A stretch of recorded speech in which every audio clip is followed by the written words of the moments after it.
பெரியவங்க சமைக்கிறதே சாப்பிட்றது, நாமளும் புதுசு புதுசாக ட்ரை பண்ணோம் இல்லையா அப்படின்னு நினைக்கிறவங்க இந்த கிழங்கு போர்த்தா ட்ரை பண்ணி பாருங்கள். டேஸ்ட்டு சும்மா அமோகமாக இருக்கும்.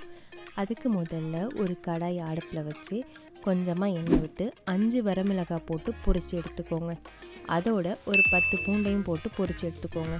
பூண்டு பொரிக்கிறப்பயே நாமளும் சமைக்கிறோம் இல்லையா அப்படின்னு தோணும். பூண்டு ப்ரௌனாக வந்ததுக்கப்புறமா அதை ஒரு தட்டுக்கு மாற்றிக்கோங்க.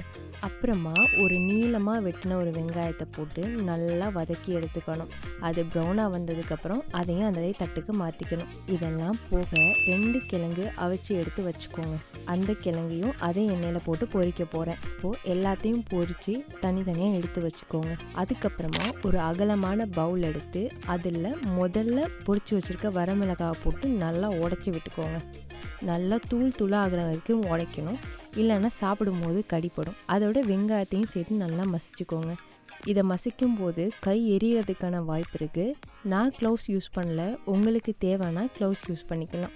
நல்லா மசிச்சு எடுத்துட்டிங்கன்னா அதுக்கப்புறமா பூண்டையும் போட்டு நல்லா மசிச்சுக்கோங்க. எண்ணெய் அதிகமாக இருக்கனால பூண்டு கையில் அவ்வளவா பிடிப்படாது. ஸோ நல்லா மசிச்சுக்கோங்க, இல்லைன்னா சாப்பிடும்போது கடிப்பட வாய்ப்பு இருக்குது. லாஸ்ட்டாக பொரித்து வச்சுருக்கோம் இல்லையா, அந்த கிழங்கையும் போட்டு நல்லா மசிச்சு எடுத்துக்கோங்க.